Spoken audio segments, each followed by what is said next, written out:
ceasefire by Ramadan? It's looking tough, but Are you concerned about violence in East Jerusalem without one? I sure am.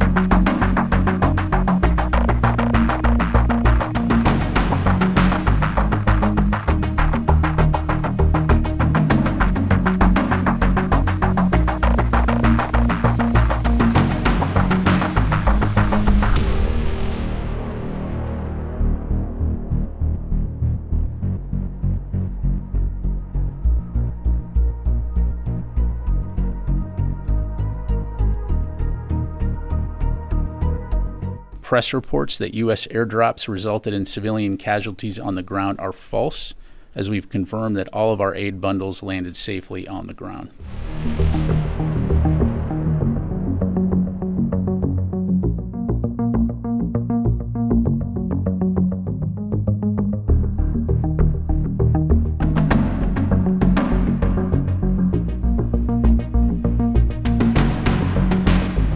Netanyahu ve gözünü kin bürümüş yönetimi Gazze'de işledikleri insanlık suçlarıyla günümüzün Nazileri olarak isimlerini Hitler'in, Mussolini'nin, Stalin'in, Pol Pot'un, Franco'nun ve diğer modern dönem canilerinin yanına ekletmişlerdir.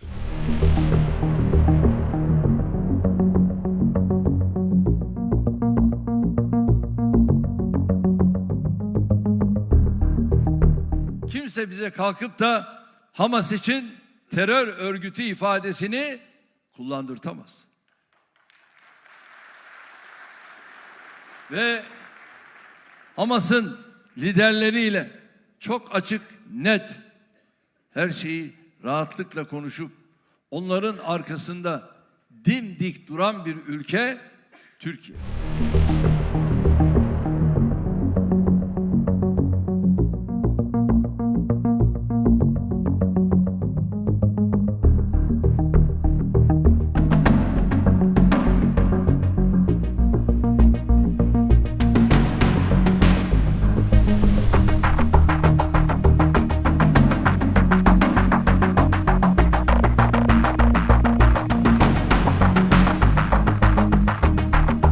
نفذت القوات البحرية وسلاح الجو المسير في القوات المسلحة اليمنية بعون الله تعالى عمليتين عسكريتين نوعيتين. الأولى استهدفت سفينة بوربيل فورتشن الأمريكية في خليج عدن بعدد من الصواريخ البحرية المناسبة، فيما العملية الثانية استهدفت من خلالها عددا من المدمرات الحربية الأمريكية في البحر الأحمر وخليج عدن، وذلك ب37 طائرة مسيرة، وقد حققت العمليتان أهدافهما بنجاح بفضل الله.